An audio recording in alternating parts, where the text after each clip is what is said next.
निकालने के खेल के मैदान पर अमरीकी हमले के बाद ईरान ने फुटबॉल वर्ल्ड कप से दस्तबरदार होने का अंदिया दे दिया। ईरानी फुटबॉल फेडरेशन ने रवा साल जून जुलाई में अमेरिका, मेक्सिको और कनाडा में होने वाले फुटबॉल वर्ल्ड कप में शिरकत पर शकूक व शुबहात का इजहार कर दिया है। सदर ईरानी फुटबॉल फेडरेशन ने कहा, मौजूदा हालात में टूर्नामेंट में शिरकत करना मुश्किल है। ईरान का इवेंट में पहला मैच न्यूजीलैंड के साथ लॉस एंजलिस में शेड्यूल था। आईसीसी टी20 वर्ल्ड कप के सुपर 8 मरहले के ग्रुप ए के अहम मैच में भारत ने वेस्ट इंडीज को 5 विकेटों से शिकस्त देकर सेमीफाइनल के लिए क्वालिफाई कर लिया। भारत ने वेस्ट इंडीज की जानिब से मिलने वाले 195 रन के हदफ में आखिरी ओवर में 5 विकेटों के नुकसान पर हासिल कर लिया। भारत की जानिब से संजू सैमसन 97 रन बनाकर नाकाबिले शिकस्त रहे। तिलक वर्मा 27, सूर्य कुमार यादव 18, जबकि ईशान किशन और अभिषेक शर्मा ने 10-10 रन बनाए। आईसीसी मेंस टी20 वर्ल्ड कप के सुपर 8 मरहले में पाकिस्तान श्रीलंका को शिकस्त के बावजूद सेमीफाइनल के दौर से बाहर हो गया।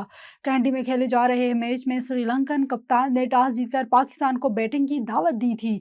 पाकिस्तान ने पहले खेलते हुए बेहतरीन खेल का मुजाहिरा किया। कौमी ओपनर साहबजादा फरहान और फहर जमान ने क्रीज पर जमकर बैटिंग की और कई रिकॉर्ड बना दिए।